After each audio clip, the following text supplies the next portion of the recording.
Okay, welcome everybody. This is the November 15 meeting of the Freeport Project Review Board. We do have, Lynn, are you with us? We think she's on, right?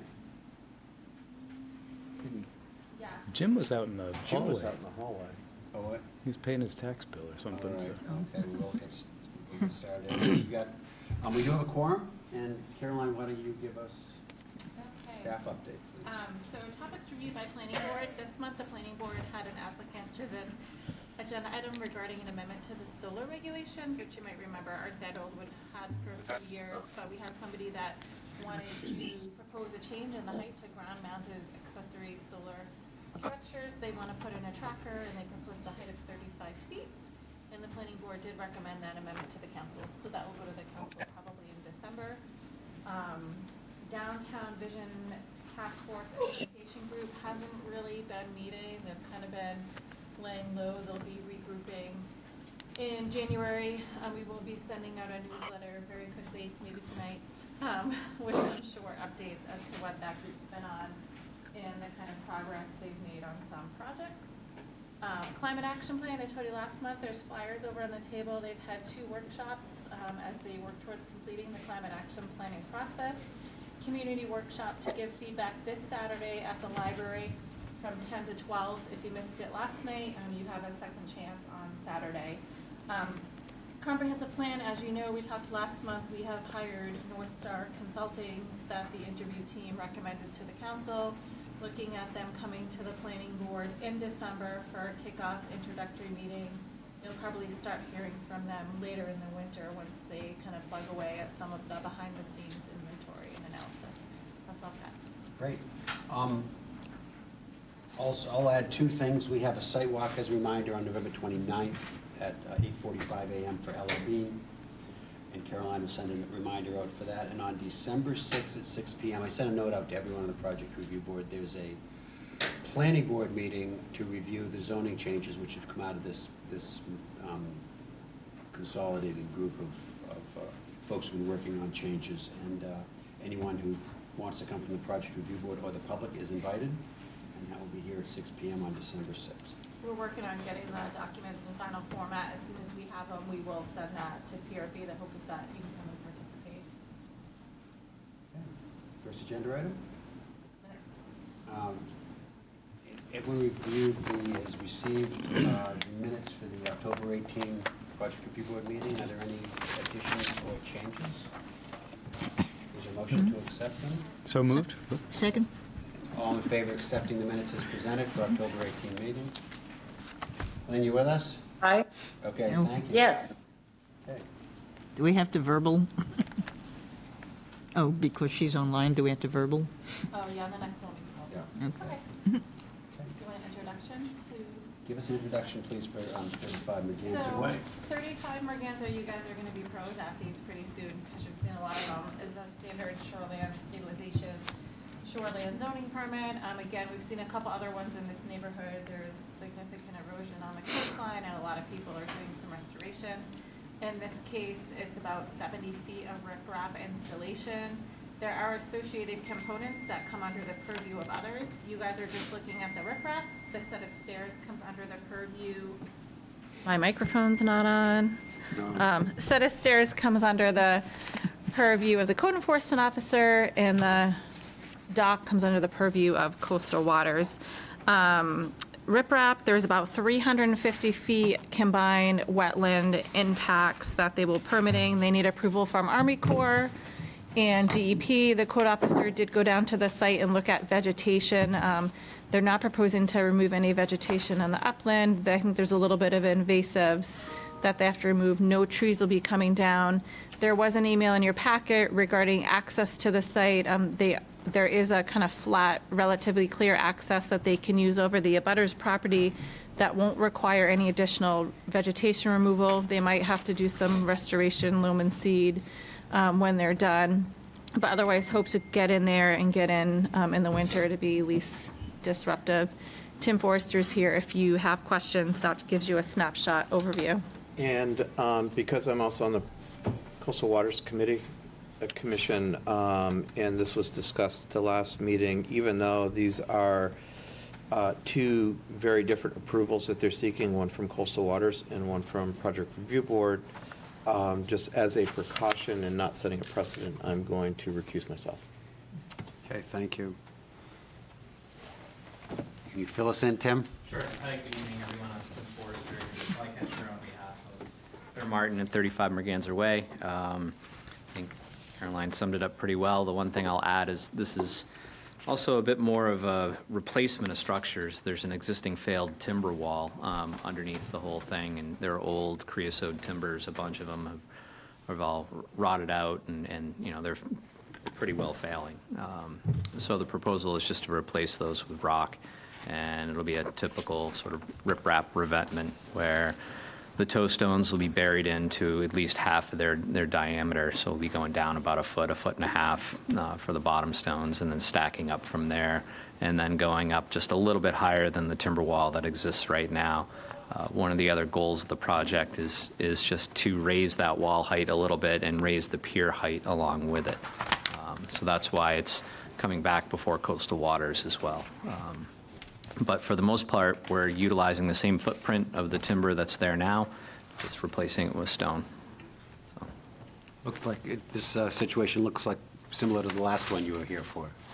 Yeah, there's a fair amount of projects along the coast over there, so there's a lot of old timber walls that, you know, finally met their match. So. Are there any questions for the applicant?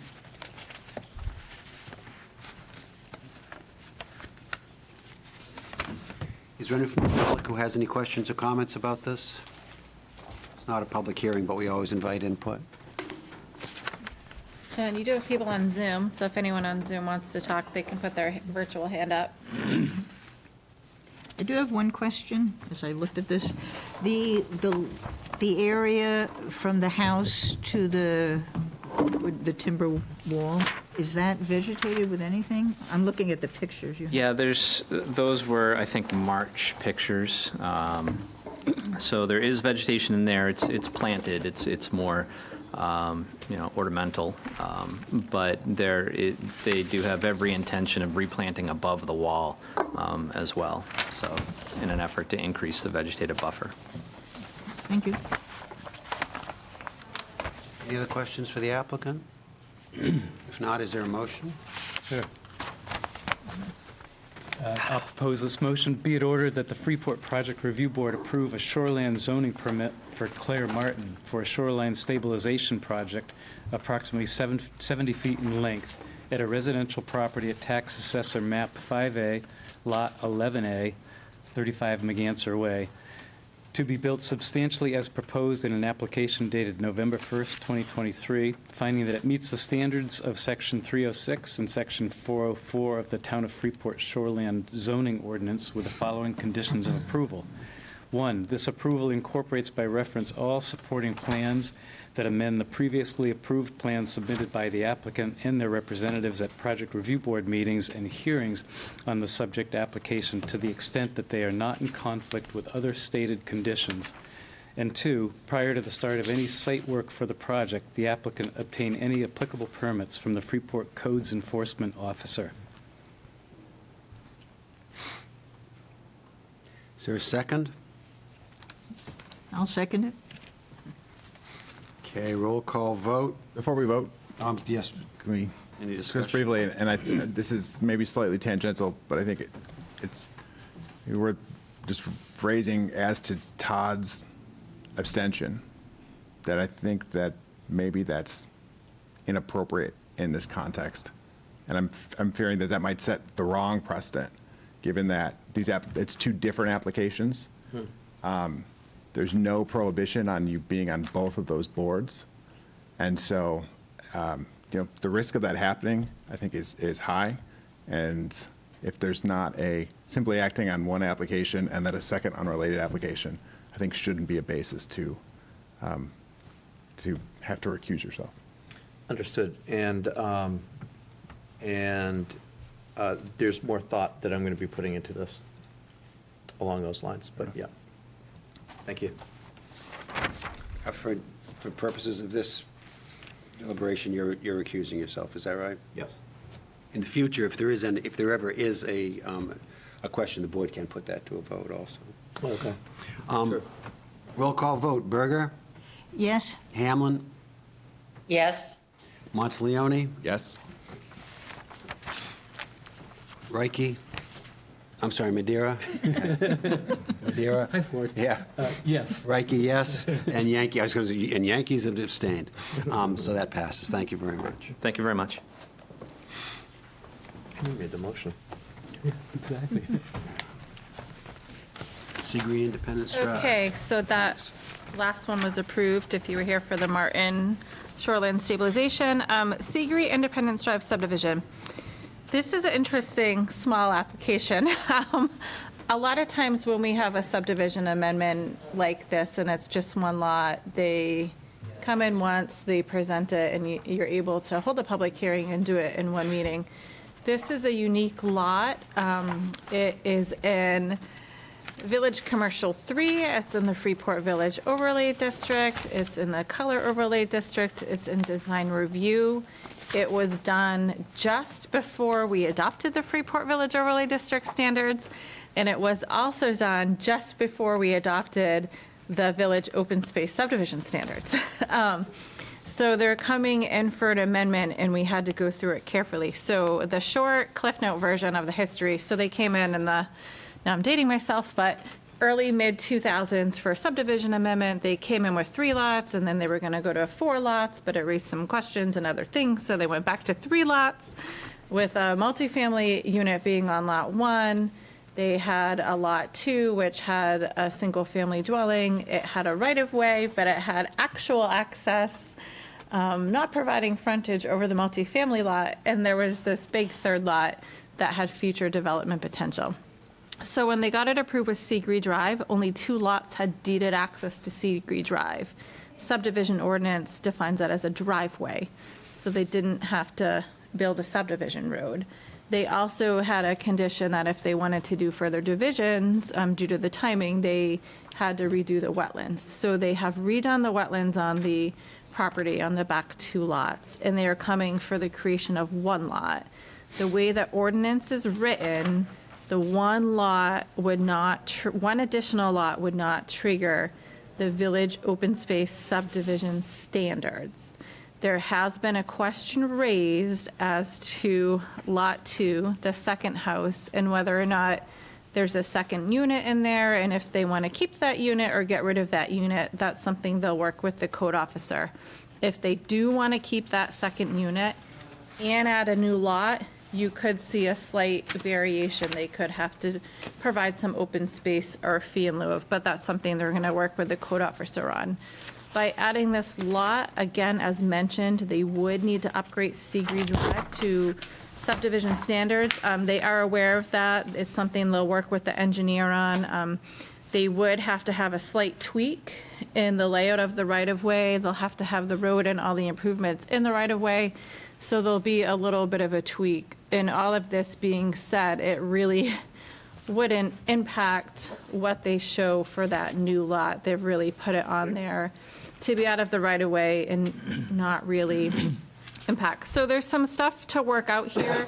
It was kind of a unique one, and after talking to Andy, their representative, and working with the applicants for years, it's on here as a concept just to kind of raise some things, look at it. I set it up that you could take conceptual action if you wanted to, if you feel like that new back portion of Lot 2 is in the right place, but they would need to do some more work on the plan before they come back. And Andy Johnson's here representing the application and can walk you through it.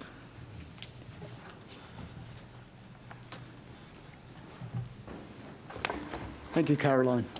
Andy Johnston with Atlantic Resource Consultants in Freeport.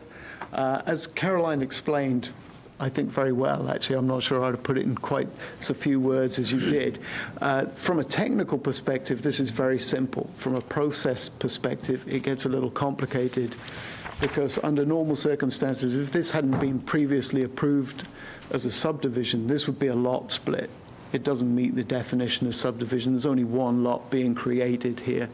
But because it was previously approved as a subdivision, it has to come back as an amendment.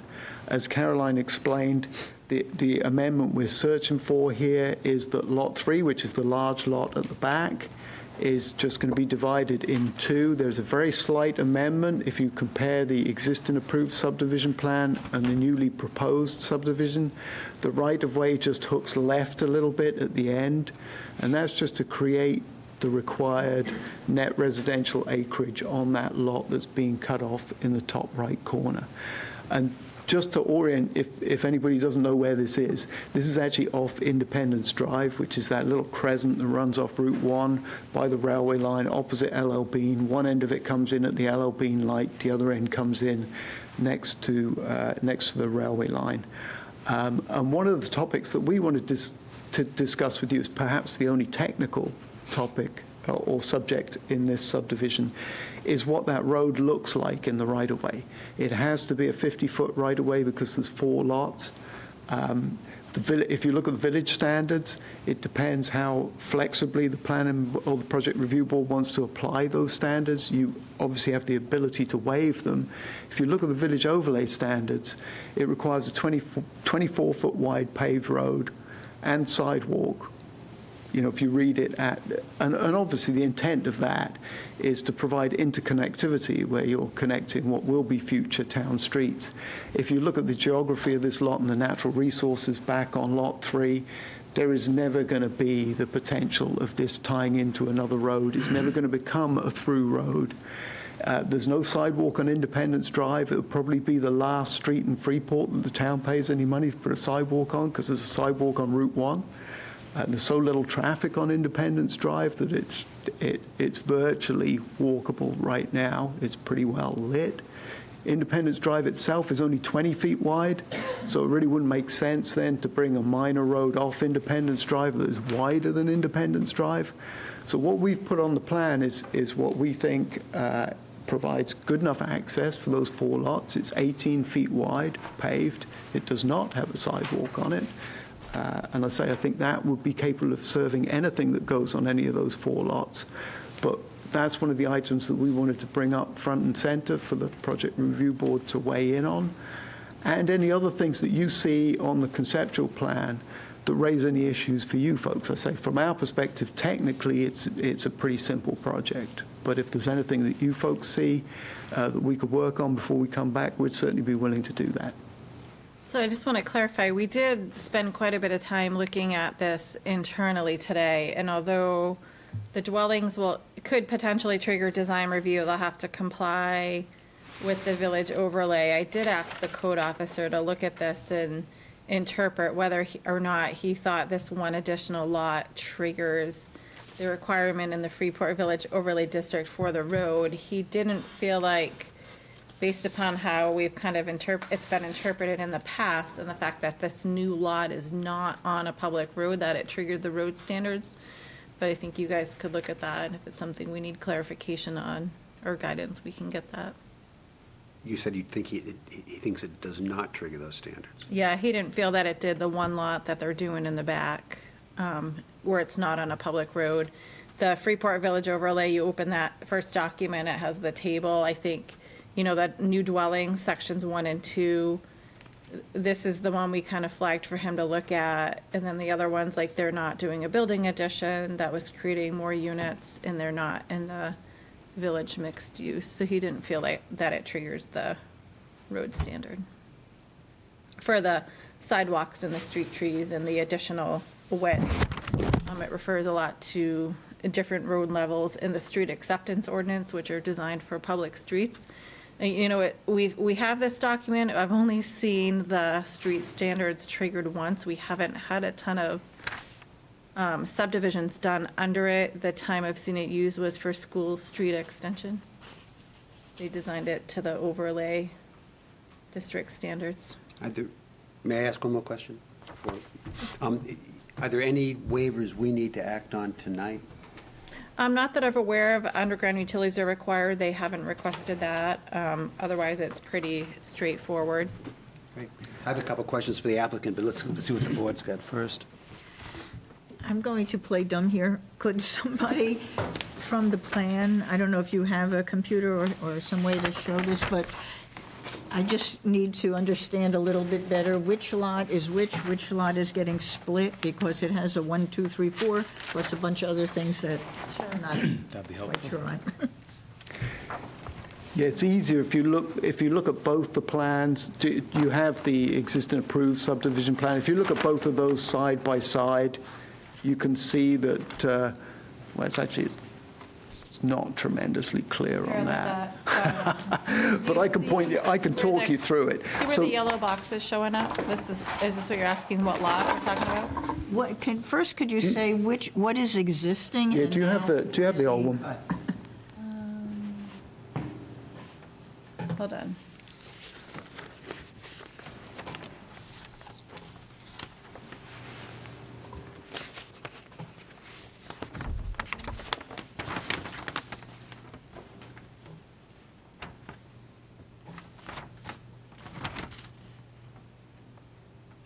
Was it the base sketch plan? Nope, that's what I just opened. I can point it out to you on that one. If you leave that one up, Go back to Caroline, the other one. I can talk you through it because you have that old We plan. should have. So what this does at the moment is this comes straight up through here. And this, Sorry, I tried to zoom in for you and I just messed you out. Sorry about that. There you go. the right-of-way comes straight through here, and there's a dividing line here. That's lot 3, and this is lot 2 on the original plan. So the idea here is that this swings around a little bit. The new line for lot 3 moves over here. This creates another lot in here. So lot 3 is on the western, little bit southwestern side of the ponding area? Yes, lot 3, what will end up being lot 3 contains almost all of that pond Okay. and everything towards the back, towards the west and north. So lot 2 then becomes lot 4 with a lot 3 made out of That's, this one? you got it. You got it. Can you clarify something you just said? Because back in the 2000s, when we went through this, the pond was purposely all in one lot to avoid some legal documents and complications. So are you saying, the way you have this drawn, it wasn't super clear? Are you saying a little bit of it's actually going to be on the new lot 4? One right there. Oh, no, you are going around it still? Yeah. Okay. And And then the line between lot 1 and lot 2 stays where it is. And then these are the 2 new lines, which effectively create a buildable lot here, in addition to that lot at the back. So this is really the new lot. And what lot number is that? I'm totally confused based on the map, because the map calls that lot 4, right? That's right. So we have that as lot 4. I'm not sure this is the same one you've got in front of you. I have the sketch It's plan. not, is it? No, because this is lot 4, this is lot 3, this is lot 2, and this is lot 1. It looks like they may have some different layers. Yeah, and some of it is the overlays of the old lot numbers on it. I'm just going to suggest that it's kind of hard for us, I think, to take any action on this without more drawings of what was approved, this, that, and that, rather than, pointing up there, You do have the So past you- plan in your packet. You should have the, looking for it on the electronic. I didn't Did it see not, it was definitely in the paper. Did it get not included in your This must be, digital? You didn't see it electronic? Trying to find it. no, I don't think it was electronic. Okay, it must have got omitted from the electronic packet. Sometimes paper is what does the trick. So what you're also doing is renumbering lot 2, the lot 2, the 3 and the new, or the new 3 and the new 4 is being cut off. So what would have been lot 3 is now is still going to be lot 3. it So is still going to be lot 3. lot 1 remains unchanged. Lot 2 gets cut in half, and you now have lot 2, and the second part of it becomes lot 4, and then the boundary between the right-of-way and lot 3 gets adjusted. All right. And does Lot 2 have a building on it today? Lot 2 does have a building as shown on the existing subdivision plan that was included in the paper format and seems to be omitted from the digital.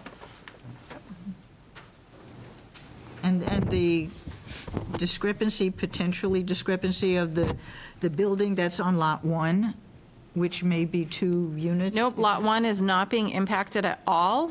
There was a question whether or not there's a second unit in the existing house on Lot 2. Oh, okay, And so they're going to work with the code officer on that. okay.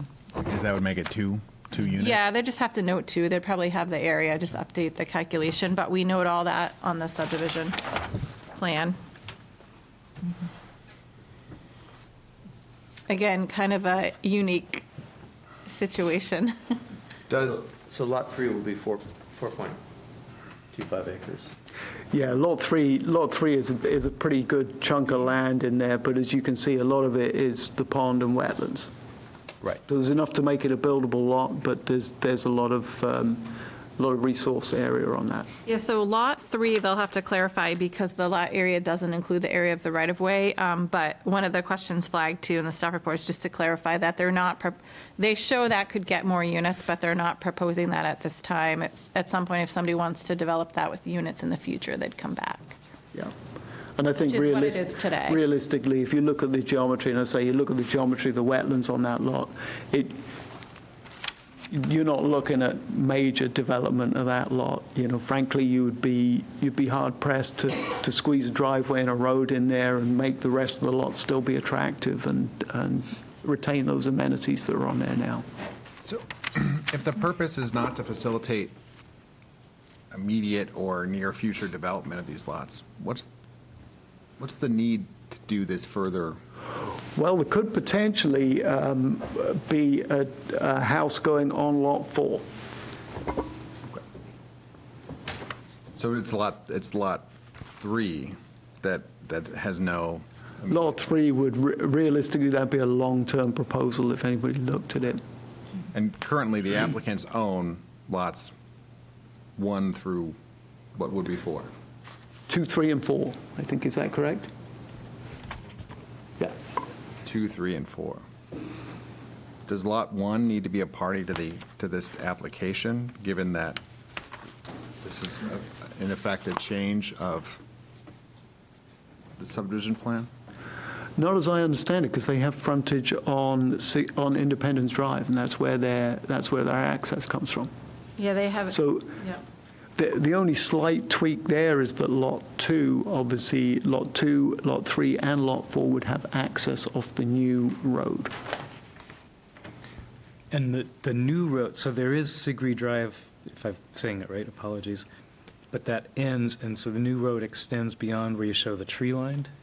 Yeah, so Sigree Drive, my understanding is Sigree Drive is the name that was given to the right-of-way, and that was just a driveway on the previously approved subdivision. So it wasn't a road. So that will become a road, then, It would become a road in the and right-of-way. extend beyond the current driveway? Yes, correct. So, not entirely right. Back in the day, they put the right-of-way in to meet the frontage requirement, which they could do, the deeded right-of-way, for lots 2, hoping to be lots 2 and 4, in Lot 3. They had an agreement when it was all owned by the family together. When you go by there, you can see next to the house they're repainting in the front, to get to the back lot, you go over a driveway. That is just a driveway. It is not the right-of-way. So Sigree Drive would actually be next to that parking lot and access way now, so that when this is built, Lot 2, the new Lot 4, and the existing Lot 3 would all have access of this paved subdivision road. And you show on the map just where the new, what Caroline said? Yeah, so right here, you can see there's gravel today. Okay. And that's where the access is right now. I have a question. What we're looking at to approve is a modification to an existing subdivision plan? Correct, to add one lot. Okay, so typically, my understanding is when there's lots on the subdivisions, there's an area that's delineated as the building area, which there is shown on this in Lot 1, Lot 2, and Lot 4. But if Lot 3 is going to become a potential site for building, there's nothing on here that shows a buildable area, and I'm kind of concerned about that as a potential buildable area. I'm looking at the, We've actually been getting away from that. We found that sometimes developers want specific building lots on a subdivision because they want to limit clearing or where buildings can go or whatever. Oftentimes, they're more restrictive. So back in the day, we were putting building envelopes on everything, but we've often found that with unique shapes of the lot, such as Lot 3 is a great example, depending, if they have the ability to designate where their front is, that could impact all the other setbacks. So we've had cases where people have wanted to come in and build. We've given the municipal setbacks because they drew this incorrect building envelope on a subdivision plan. They've been tied to that. So we've been going more towards, unless there's a reason the developer wants to do it, putting the required setbacks on there. Then when they come in and get a permit, they show where it could be. but we're going to give permission to make this a building lot. And I would like to understand that there is an area that is buildable, because I'm looking at elevation lines and I'm looking at proximity to the wetlands. Obviously, it's a large lot, but it's got a lot of non-buildable area. So we're being asked to give this approval. If we were doing this in a 3 is conceptual subdivision, we might say, we don't see that there's any way to put something in that, what would be considered Lot 3 in this 3 case. is already an approved subdivision lot today, just to be clear. It's already a permitted lot, but they're altering that right of way. Understood, but I think what Yep. the concern that Linda's raising, and I share it, is that it appears that it's severing off the buildable area of what is the current lot, and then isolating what may potentially be a non-buildable area. And it does make sense that we probably need not show the building envelope on the subdivision plan, because there can be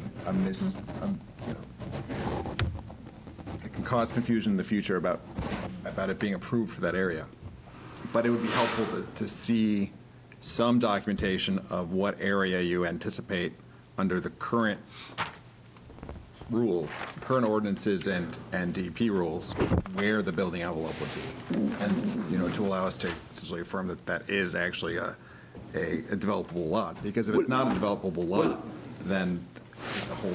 Well, I can answer that question, because by definition it is a buildable lot, because it's already an approved buildable lot, with that minor change to the right-of-way. And the confusion that comes with these things, and I agree entirely with Caroline, the confusion that comes with these things, and we've seen it happen on projects before, where people have put municipal setbacks on lots. They haven't put any wetland setbacks on lots, and somebody's come in to try and put a house either on a wetland or in a wetland setback, because all they show on the plan is the municipal setbacks, which look very tidy. To make it even more complicated, we all know that wetland setbacks are different depending on what type of wetland it is. They're different on what type of impact you want to have, and you can absolutely, through the permitting process, build on a wetland if you get the right permits to do so. And in fact, you can cross wetlands, you can build them, you can fill them. You have to go to the Army Corps and you have to go to DEP, but this happens on a regular basis. So putting a hard and fast building envelope, can we show you conceptually where we might put a house? Yes, we can, but what sort of house do you want on there? What size of garage do you want? What size of driveway do you want? Do you want there to be any wetland impacts, no wetland impacts under the Army Corps threshold, under the DEP threshold? There are so many different ways that you can post this, that the easiest and simplest way is to say, it's a lot, it's an approved lot. You decide what permits you want, what lengths you want to go, and where you want to put your house. And you don't put the lines on the plan and say, you can only put it there. I think it would, you're coming back anyway, right? I think it would be we can look into the ordinance. I think the ordinance says that for us to even get through concept approval, we've got to be convinced that this is a piece of property that's appropriate for development, for residential development. So is there any reason you couldn't show us a buildable area when you come back? It looks like it's only 8 feet. No, but again, going back to Caroline's point, the only reason we didn't is because it's an existing buildable lot. But can you do it it would get us over a hump, I think, if you could do it for the next visit. So, So long as we don't have to put on a plan that's going to get approved envelope lines that would or could be misinterpreted depending on the date of the plan, changes to ordinances, changes to natural resource setbacks, and changes to any other number of regulations, so long as we don't have to put something on a plan that says, this is the buildable area. Because that Can you show us? creates more confusion than it takes away. Yes. That's, Yeah, I'm I agree. comfortable with that. I don't think it needs to be on the subdivision plan. I think it needs to be on some separate sheet that, to give us some assurance that it's, here's where it'd be buildable, plus or minus, given, and so do you guys want to see, I mean, it looks a lot more clear on Lot 4. Do you want to see it for Lot 4 and existing or modified Lot 3? You really just want to understand where they could fit a dwelling? Okay. Yep. And Lynn, do you have any questions? No, that was my question. What, are we simply approving conceptually the use of the reconfigured 3 and 4 for potential buildings in the future? Or is there some sort of a timeline when they're coming back? They can't do anything until they do come back. Right. Right. Okay. No, that I guess answers it. Does anyone else have any other questions before I ask mine? I just have one other observation to add to Todd's remarks about the plan and the confusing nature of the plan. It would be helpful in the next version of the plan and what is ultimately the recorded subdivision plan to remove these neighboring lots that are not part of this subdivision. I think that really is risk of confusion about what's a subdivision lot and what's not. Yeah, this will be generated as a plat plan, so it'll be a very clean plat plan when it comes back. I have to look and see if they have to show those. If But if Yeah, you but want a I- separate sheet showing building on, just understand. Well, the survey. I think, it needs to be shown in a manner that is much clearer than it is right now, what's a subdivision lot and what's not a subdivision lot. Well, I will say, Okay. after the explanation and looking at the other plan, now I do understand what the lots are. I understand. Myself, 1, Yeah, I 2, agree. 3, 4, I agree. I understand that very clearly now. It's also, I think some of the confusion may be that some of the notations from the old plan still show through on the new plan. So we'll tidy all that text up so you can see very clearly. The old lines would be very much more faded than the new ones, so we'll show the new ones much bolder so you can see which ones are which. I'm mindful that the purpose of a subdivision plan is to put the world on notice to the registry of deeds of what's in and what's out. Right. On average, people don't have the benefit of this discussion that we're having now. Yep. And so I want to make sure that someone that can independently look at this and say, okay, I understand, this lot is a subdivision, is a lot on a plan, this one is not, unrelated. Sure. First page there, Caroline, this doesn't have the elevations. Oh, yeah, that, and the digital, it's different. Yeah. It should be. And you're not looking to change, Jimmy, you done? I'm done, yes, Okay. sir. The notes that are on the subdivision plan that we're modifying, you're going to carry those same notes through the final plan? Except for the one about the wetlands having to be Yeah, redone because it you'll was have- under you'll have snow to, cover, so we'll go through those. Update all those. Okay. And so the reason you're here is because this has already been, we have a requirement that if you amend a subdivision that's been previously approved, you have to come back. If we hadn't, you could have done this and just gone in to get it. Absolutely. Well, that simplifies it all in my mind, particularly the fact that staff has not raised any questions about the road. Yeah, I mean, I feel like they have cleanup to do to the plan. They know they need to work on stormwater. They know they need to do a road design. You know, when we have these amendments, it's up to staff. Like I said, we usually just bring them forward in a simple meeting. This had weird complexities to it. And So I thought I'd bring it as a concept so the board could see to make sure they feel like Lot 4's makes sense. You know, it doesn't have wetlands, not a lot of steep slopes, knowing that a lot of these details would need to be worked out. If you were comfortable taking action on the plan, you could, and then they would go away and do everything you want to see and come back. Or if you want to see some cleanup before you decide if they have it in the right spot, you could do that as well. Again, it's a very unique application. I personally don't have any other questions, and I think it would be nice if we could help you make a potentially really complicated situation simplified. I was going to raise two red flags, and having heard you talk, I suspect you don't need either of them, and they're both beyond our review authority. If there are deed restrictions or if there's a declaration that went with the subdivision, you may have a provision buried somewhere that you need the consent of all the original subdivision lot owners. We'll double check on that, but I don't think there was, and we didn't find one. There's a, We just had a road maintenance agreement, Yeah, which they road need to maintenance update, but agreement. yeah, they'd have to do all those updated legal docs at this point to be reviewed. Great. And if this is a vernal pool or any sort of a sensitive wetland, you've got complications in terms of, yes, it's not. So we did the wetland redelineation, and there's no potential vernal pools on that side. you'll see that when you come back? Yes, you can see in fact, we didn't include the wetland report in this one, but yeah, we can send you the wetland Yeah, report. they'll need to do like water sign off, sewer sign off, all that Great. standard stuff. Any other questions from the board? One last question that just came up after looking at the old plan. Which lot is going to be signed ownership of the land beneath the road, beneath the driveway? So that will be part of the road, so there'll be a road maintenance agreement, there'll be a road agreement between the lots that have access along that road. So lots 2, 3, and 4 will form a revised road maintenance agreement that will delineate their access rights and their maintenance responsibilities on that road. Who will hold ownership of it? As written now, it looks like it's not part of any lot, which means the ownership of the road will be in limbo. Do you want Lot 3 to, there we go, Lot 3 will be the owner?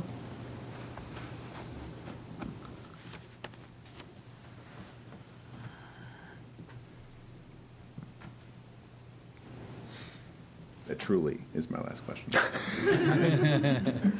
Will we have the opportunity to act on this as a conceptual plan? Karen, can you? People online too. Oh, is there anyone online who has comments? And is there anyone in the room who has comments? Yeah, we do have a hand up online. You want to take the room first or Zoom first? Zoom. Okay, Please. so we're going to bring over Jonathan Davis first. Hey, Jonathan, you can unmute.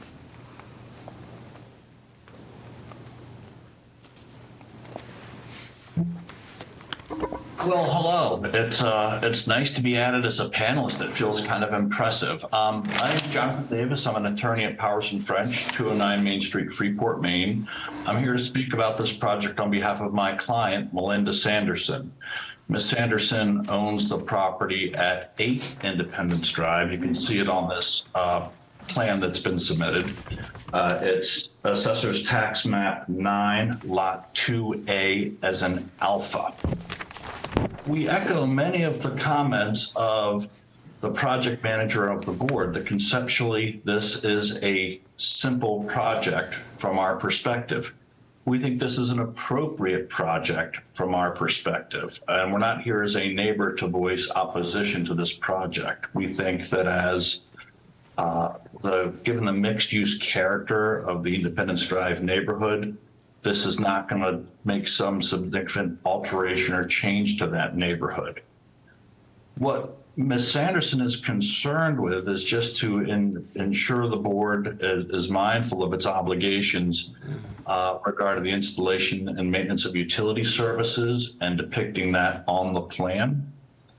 Ms. Sanderson's been having some challenges with access to utilities on the pole on her property, as well as access, concerns with neighbors and public using the road that's over her lot. She owns the right of way that crosses. So simply, as the board is considering this project, again, we have no objection to the project. We think it's an appropriate use and certainly conceptually makes sense. We simply ask that the board be mindful of the requirements in the Appendix D, Section 14H, as in hotel, regarding depicting where utilities are going to be, as well as the approval standard in 11.5.C.2. Regarding the road design showing the location of current and proposed utility services. Thank you very much. So Maya, just to put a finer point on your comment, you want to make sure this is represented on the plan so that you and your client and we know exactly where the utilities are going. You don't have a specific concern beyond that? That's absolutely correct. Okay, We think the comment that was made about the width of Independence Drive being 20 feet, I think was the comment from the project manager, the applicant's representative. We don't have any issue with the width of Sigree Drive. We don't have any issue with the layout of the lots, with creating this additional lot. None of those are a concern to us. Our concern is to make sure that in the same vein as we were talking about things on subdivision plans, that we have clarity on the plan of where utilities for these lots are located, where the easement for the same will be located. And I think the standard says it should be in the road. Okay, thank you, and duly noted, right? Yep. That will show up on your, on the plan you bring to us. Any other thoughts from the board? Did you ask the room? I'm sorry. Are there any comments from the room?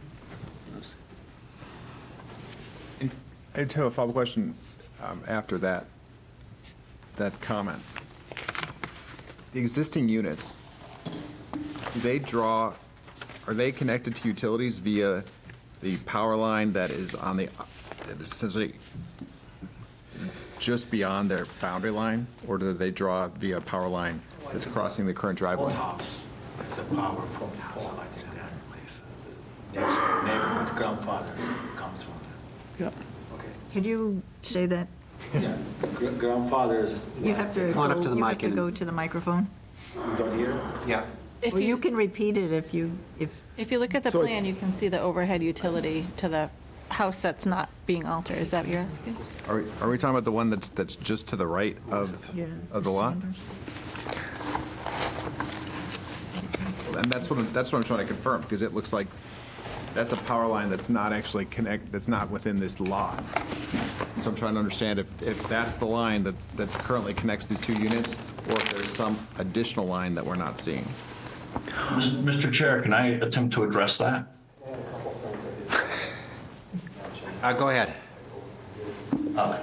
Thank you. So if you look at this plan, you'll see that there's a pole down on the corner, the southeasternmost corner of Lot 1. Again, it's on Miss Sanderson's lot. That's her pole. It's pole number 24.1 per the CMP plan. That pole currently provides power service, as I understand it, to the building on Lot 1. Our efforts, we were not able to find an easement for use of that pole that's on for the benefit of Lot 1. And we're working with the neighbor as they're doing their development and conversions to come up with a satisfactory agreement to memorialize and confirm the existing usage of that pole. But it's the pole that provides power to Lot 1 is not on the subdivision. It's on Ms. Sanderson's lot. Which is not belong to us. It's not belong to us. We sold that. Right. Somebody owned So that's actually part of Lot 1 is part of the original subdivision. It's not owned by the current applicant. Lots 2, 3, and 4 are part of what we are proposing as part of the subdivision. You are working presently with Melinda Sanderson and her attorney on this? No, they don't Nope. own Okay, Lot so One's just Lot different. 1. And their utilities for the new subdivision lot would have to be underground. Correct. And that's understood, right? Yes. I'm already working with CMP on that underground line. Okay, great. So we'll get more information when you come here next time. Yes, and we will, having been given that hint, we will make sure that's shown clearly on the plans. Great. Any other comments? We have the opportunity to approve this as a conceptual design if we find that the areas appropriate for development and open space have been satisfactorily explained. Does anyone want to make a motion? I will make a motion. Be it ordered that the Freeport Project Review Board determines that based upon the information submitted by the applicant, submission dated October 10th, 2023, that the review of the site inventory map, site analysis, and conceptual plan for Kemal Sigri, thank you, for a proposed residential subdivision, tax map 9, lots 1-2 and 2-2, is considered complete as the board finds that the appropriate areas have been determined for development and no open space is required. Is there a second? Second. Okay, roll call vote. Can we discuss the motion? I'm sorry, yeah, is there a comment? So I'm going to oppose the motion because I think we don't have sufficient information yet to reach that finding. I think that's the very information that we're looking to get with some supplemental information about the buildable area. And that is to emphasize that our position on this motion tonight has no reflection about, my concern about the project or anything of that nature, just that we need some additional information, I think, to meet that minimum bar that the ordinance requires us to. I'm going to ditto that. I also question, when it says tax, on this proposed motion, it says tax map 9, lots 2-1 and 2-2, but 2-1 is lot 3, and 2-2 is lot 2. So what happened to lot 4? Isn't that the new lot? Currently, 2-1 is 3 and 4. Yeah, so what I'm just wondering, So there'll be a new tax There will parcel be after another- this. When this is done, there would be another parcel. all right, so this is just representing what is currently It existing? covers all the square footage. Anyway, I agree with Jim that we need to see the further information. And I would just add, I'm less confused than I was starting, so thanks for all the information, but I'm still a little confused, and getting clarity on all this would just make me feel better about voting yes. But I agree with the concept. I think you're right on, but just make it clear to us. I'm not finding the exact language. So what are you looking for? You're looking for, again, Approval, An exact wording for amendment- approval requirements. we typically don't have the concept for the amendment, but board shall review the submission, determine if the information provides a clear understanding of the site and identifies opportunity and constraints that help determine how it should be used, appropriate areas for conservation, and areas that are appropriate for development. Is that the amendment? That's the wording, that is the finding requirement that we have in order to approve for conceptual. So that's another one which is, not to wish to interject here, that's another one that's obviously, it's written, if we were doing a new subdivision, we would do a site analysis and inventory to determine what the best layout of the property is, and we might even show you more than one or two different layouts, potentially of where the lots and the houses and the road should go. Obviously, this is a little bit of a unique one in that we have a right-of-way, we have basically the lot lines drawn in for the first two lots, and we're just amending the right-of-way to create that additional lot. So I think that standard is referencing a true, like, greenfield site inventory and analysis plan. And have we shown you that? And obviously, we're not doing that on this application. Any other comments from the board? I don't know. I'm just, now I'm offline. Right now, I mean, I think overall, we're going to get there. But I think the utilities issue, being able to show that with the right-of-way, making sure that that can all fit. Well, that's a 50-foot right-of-way, so if we can't fit the utilities for 4 lots and a 50-foot right-of-way, then there's something, So we're doing something wrong there. let me rewind. It sounds like we all acknowledge it's a weird application, unique lot. So one of the things the board asked for was to see some building envelopes on 3 and 4, because although 3 is a buildable lot today, they are shifting that right-of-way over. They've updated the wetlands, so there is a smaller building envelope. So you want to see that. You want to see what it could potentially be on lot 4. You want to see the wetland report, and then you want to a little bit of clarity on the lots, which I think could be simply done with some shading, and then how they would bring the utilities in. So if you. And this is conceptual, so they would need to come back for final. So that's where I was going. So if they brought you back some modified plan highlighting those things, a little bit more information on that, do you think you would have what you need to make that decision so they can then go work on the full changes, road design, all that kind of stuff? There's nothing that stops us from approving a conceptual and a design in the same meeting. I mean, No, there isn't. right? Yeah, I mean, we don't usually, because they don't want to pay Andy to engineer their road and the stormwater and get all the utilities and all that stuff if they don't know the layout. The point of concept is to have like a rough plan. You really don't have a ton of engineering done. In the case of an amendment, they come in with a lot more information than what we actually require. So, I mean, I guess it would be awkward. We've never done the concept and final in one meeting. I think it would be almost more efficient for them to come back. Perhaps you could clarify something. Do we need a concept approval before we come back? Because from our perspective, we know that Lot 3 is buildable, it's an existing lot. So to show where a house and a driveway could go is relatively simple for us. I don't see any roadblocks. We're not going to change the layout of the subdivision because we haven't got any room to change it. I mean, frankly, there's the overall layout, I think, from what you see on the plans, we're not going to change any of those lines.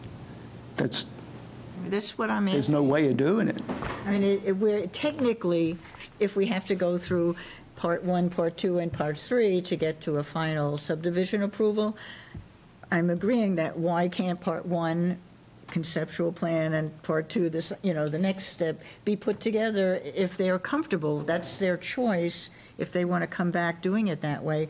But I think it could be done, I think you know what we're talking about. Mm-hmm. So I don't see why we couldn't do So them it together. says, Is it the reason why we have, in theory, in practice, why there's conceptual and final, so that they get the conceptual nod and then they can spend additional resources to do the engineering that it takes to get the final? yes, and so. But rather than submitting everything and then it's like, no, after they spent a lot of money. So it's risk management in a way. Exactly. And also an opportunity for public input as well.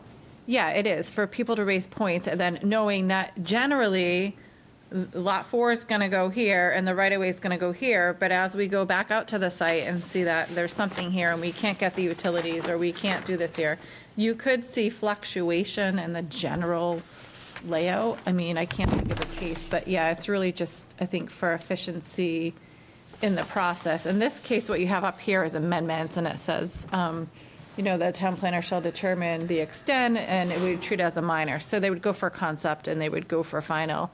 I'm happy to look through and see if they can do it concept and final in one meeting. We've never done it that way, but if for some reason you guys then have a problem, it's a big expense for the applicant Well, I guess just to go through. based on that, I can see both sides, but I feel more comfortable moving forward with conceptual design, conceptual approval now.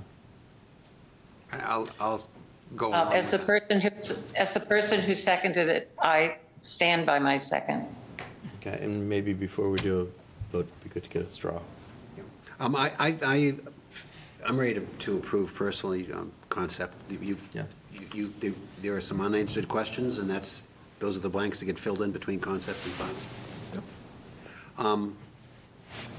Is there any further discussion before we have a roll call vote? Berger, No? you keeping track of this? Hamlin, Yes. Madeira, No. Monteleone, No. Radke, yes. Yankee? So no, it doesn't pass. Okay. First time this has ever Procedurally, happened. yeah, It it's the didn't first pass. time it's ever It's not- happened. It's not a quorum. I mean, it's Yeah, not you not a don't majority of the have quorum. an odd number, okay.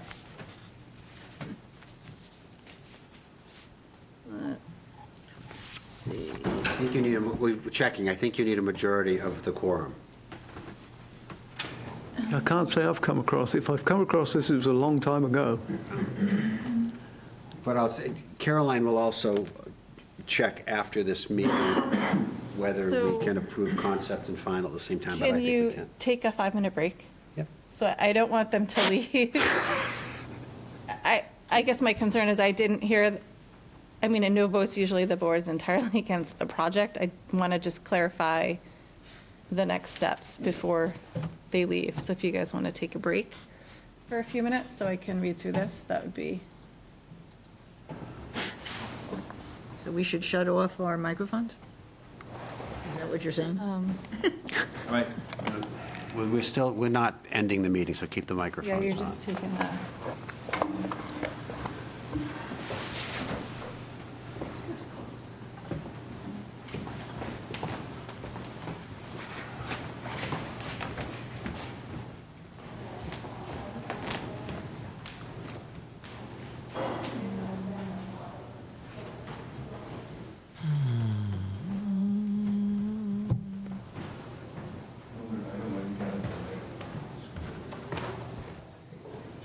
Rules of procedure. Yeah, I don't know if it's going to say it in here.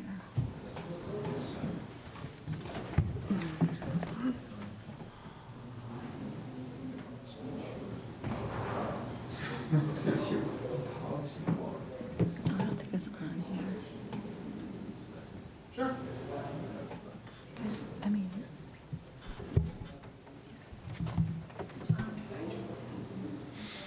Typho. Six. I know I saw this language today, and it was in there. I saw the language today. I was looking through everything, and it says Thai. Thai is not. What's that?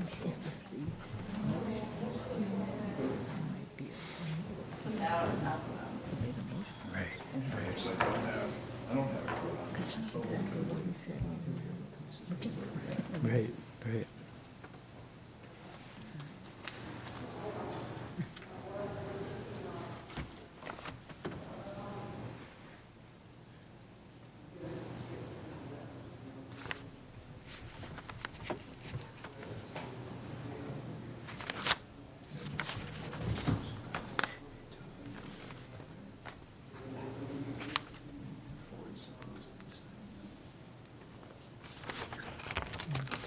Right.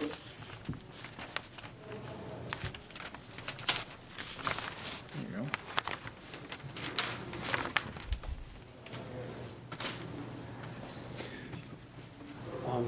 What, just to make sure that we can, we just deny. It's just an item, so I don't know if it makes it the application then. Yeah, Or understood. if there's a way that if you wanted to reconsider and to leave, but that's what I'm also looking at. And I'm looking to see whether we can do concept and final at the same time. Okay. Isn't it, the question is not so much about whether we can do concept and final at the same time, but it's more so about whether we can do final without concept. Yeah, we can easily troubleshoot and do it at the same time, but now you just, No, understood. I'm not sure you could because of due process. yeah, but we can figure that. It depends on the language in the ordinance, right? Yep. Yeah. I was looking to see if you have a Like for this, if if the language for concept is offered as this is an avenue to receive input, it doesn't necessarily stop it from being submitted directly as, give us your final yes, no. Is there a hearing required for final? I thought, I think there's just one hearing required somewhere in the You have to process. say- And our site approval, there's a hearing, but not, I don't think that it defines when the hearing happens. It's confused because our practice is basically to make it a public hearing every time. We could have a motion to reconsider, change the wording of the motion. followed by a motion to table. That gets us over there. Yeah, that'll solve this current. I'm sorry, what was that you just said? We have a motion to reconsider the vote we just took. And then follow it by a motion to table until the next meeting where we're going to hear additional information on the application. And that would ensure that, one, it would undo what we just did, and it would, two, kind of commit the pending application for the next meeting, And it gives them what they need. which is our feedback about So they what would still to need to show us. provide what we're asking for. Exactly. They That would still be would have delivered to. at the next meeting, and then can they go for final at the next meeting also? And that's the question that we need to find But out. that would be up to them if they're ready, I suppose. Yeah. Well, they'll be ready. Well, let me ask. Well, can we talk about this? Are we still on? We're on. We're not officially in recess, right? No? So, Make sure your mic's on then if you're doing it. Yeah. so So is there a way we could table it, as he said? Carolyn, that's what Caroline's checking right now to see whether we can do that. Did I cut you Then- off, Lynn? It could come back for a conceptual vote. correct. Historically, when we've been doing these conceptual things for subdivisions, I always have a little bit of, like, what are we actually doing, and are we held to it when we get to the next phase? And we keep being told we're not held to it, so conceptual is what we see at the moment. Then the next step is the more defined, what they want to do, and it may be a little different than conceptual. Very different. It's just, the conceptual is just a nod that, yeah, we're on with this, you can come back. Based on what we're seeing today. But the So, based on that, to you guys, what's the difference between what we're seeing here, where they're saying, yep, we're going to address this, understand, we're not talking about moving lots around, we're not talking, I think we've, perhaps in the past, perhaps given approval, conceptual approval, with more moving pieces, rather than this, where it's fairly locked down. So what's the difference for you guys on that? For me, the difference is that when we've given conceptual approval on things that we had reservations on, the areas of reservation were areas of the subjective boxes of the application, not the applicant shall provide X, Y, and Z in order to move forward. And I'm afraid here, the finding that we have to make, that's stated in the motion, is something that I don't think we have enough Okay, so information I on. do have some quick legal guidance for you. Thanks to Amy Chow. Thank you, Caroline. So Amy feels that where somebody made a motion to approve and it didn't pass, if somebody wanted to make a motion to table review of the conceptual plan or to deny, which you essentially did, she feels like somebody could make a motion to table a review of the conceptual plan until the additional requested information. But we can't table it until we We need to consider. She said somebody could make a motion, since the first motion didn't, the motion to approve didn't pass, if somebody wants to make a second clean Yeah. motion to table it until the Sure, additional okay. information. I mean, can I just clarify something? My vote was not to deny this, my vote was not to approve the conceptual plan. So I mean, I find a distinction in the two, so I don't feel like I would have been agreeable if it was, we've denied this application, you have to start from scratch. Just to let you know, that's how I voted that way. Which is why we called, because I did not get the impression that anybody up here had the intent to not approve it if they just weren't ready to make the conceptual decision. So if somebody wanted to make a motion. Is there a motion to reconsider? Or to table. Just to table, without reconsidering? Jim? I think in abundance of caution, we should reconsider, because at least that, I mean, that's kind of that's like a striking of what we've done. I don't see any harm in doing that. Yeah, you don't have a process in your rules for reconsideration, because we just talked about that really quick. And so since it was a motion to approve and it didn't pass, she felt like in this case, she did say if it was a motion to deny, she would feel differently. Let's stick with what she said. Is Yeah, there a motion? Is there a motion to table consideration conceptual plan for this Okay. action item? I will move that we table the conceptual plan approval for Seagree, thank you, I'm sorry, for a proposed residential subdivision, tax map 9 lots 1-2 and 2-2. 2-1 and 2-1, 2-2, thank you. for the record. Is there a second? I'll second. Is there any discussion about tabling this matter? Just the question for me is whether we need to define what it is we're looking for the next time around, or is just tabling it? I feel like you were clear, but I have showing building envelopes, the wetlands report, clarity, and the definition of which lots are in the subdivision and not in the subdivision, and information on utilities. How they're going to get into the site. Yeah, I don't think we necessarily need to work that into the motion. No, I just wanted to I think restate it it's- so it's clear. Okay, good. And everyone needs to turn on their mics, because we're getting yelled at. You're on. Okay, talk louder then. Okay. Any further discussion before we have a roll call vote? Okay, Berger, Yes? Hamlin, Yes. Madeira, Yes. Monteleone. Yes. Likey, yes. Yankee. Yes. Okay. Thank you. Thank you.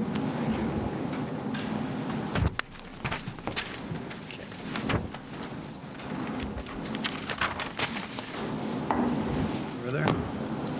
Couple. You have one more agenda item. Oh.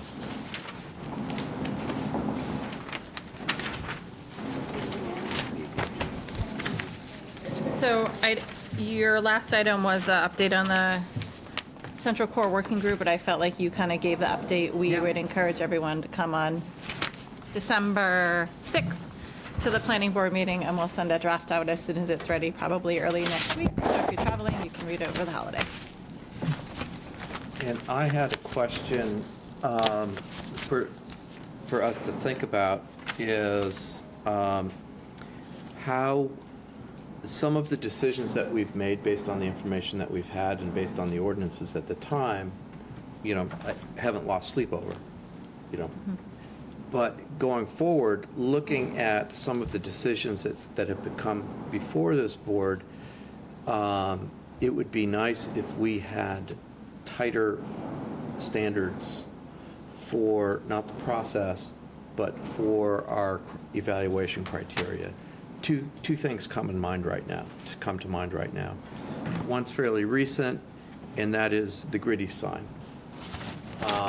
And the amount of light that emits when it starts. We were given assurances that it was going to be automatically metered, and I know that's a very relative and subjective, but it is incredibly bright. So as we're working through ordinances and standards, if we can work in a more comprehensive signage or lighting standard, something along those lines. The second one is, and I was not on the board at the time, but the Casco Bay Ford development down at the end, which has turned out to be a big truck parking lot with trucks all over the place. And I don't know if what's going on down there is consistent or not consistent with what can happen after it's been approved and built. But clearly, I think that that is not something that I like to see at all. And I suspect that people who may have been involved with that decision at the time would maybe want to reconsider or find other ways to address that. That's a tough one from enforcement. The vehicles are parking on a private road.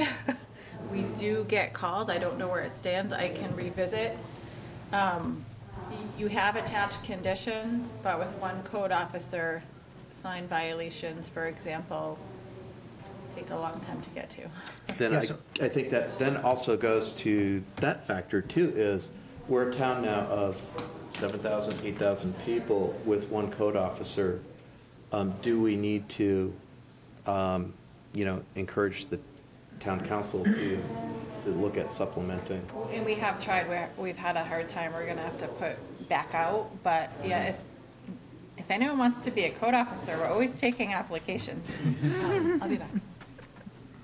Or in the interim, provide some direction or guidance and ordinance in terms of enforcement priorities. So that's the point I was going to make with Caroline. We've got a long list of enforcement issues that are, it's hard to get to. I think when it's an enforcement issue on an order from a town board, it ought to take a different priority in terms of enforcement and investigation. And I think that also goes back to the Central Core Working Group and the workshop that was held a couple months ago at the library, which was, again, there's the perception that our board, our role slows down development, deters development.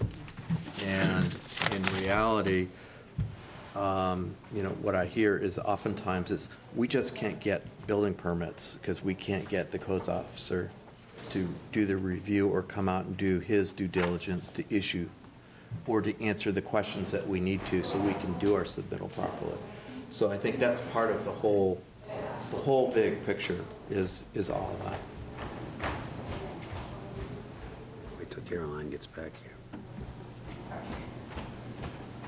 While you were gone, a couple of us shared the same thought, Caroline, that with respect to the long list of enforcement actions, it would be nice to have a policy in town hall that if it's an enforcement action related to the order of a town board, that it ought to have a higher priority for action. You're not gonna cut ahead of life safety. No, I would think Yeah. life safety Yeah. would come Yep. first. Yep. But there are a lot of others that we might want to cut ahead of, but And you can somebody can also fill out official complaint form. That's another way to get up on the line. yeah, I started to fill one out on you. I just found those out the other day. Yes, put your name on it and your phone number, public information. Is there any further discussion on this or anything else? One item to flag, we're set for a site walk week after Thanksgiving. 20. And I have, 29th. at 8:45 in the morning. 8:45. I've since had a hearing set for that morning, so I will not be able to participate. And I just want to put that on everyone's radar in case that affects our quorum. Okay, let's make sure now or later that everyone can be there well in advance. I had the 29th at 8:45. Do we have two site walks that week? No. Just, I had sent out the Linda, you corrected me. I sent out the wrong date, which I'm not going to say because then we'll get it wrong. 29th, 8:45 a.m. If people could confirm. 29th at 8:45. We need a quorum. Okay, I had 8:30. It was moved got to you. 8:45. Yeah, we bumped it. Lynn, can Lynn, you you be there? Yes, I can. I'm just going to check my book right now, but I have it down. I'm good. And where are we meeting? I'm good for that. date. I will send you a notice. I will work with their representative. I'm kind of thinking that maybe we'll probably meet at the main Boot, Plaza to Elobeen or the Boot. I'll put something on the site walk. I'm glad you actually mentioned And that. how Andy, long because should we plan for this? I would plan an hour probably if we're gonna walk all the way around. I mean, less if it's colder. I'm good, Caroline, thank you. I Linda, you plan. good? Yeah. Fred, you good? Yes. Okay. Anything else? Motion to adjourn? I move we adjourn. Is there a second? Second? Okay, roll call vote. Berger, Whoops. Yes. Hamlin, Yes. Madeira, Yes. Monteleone. Yes. Riker, yes. Yankee. Yes. Thank you. Thank you. Thank you. Thank you, Sam. It wasn't a record. Yeah, so much for the No, it record, yeah. wasn't. All that big talk early on. Get out of the house away from the kids. All right. Thanks for what you're doing. Almost welcome. Thank you guys for all the time you're putting in on this. I just think the town is so lucky to have so many accomplished volunteers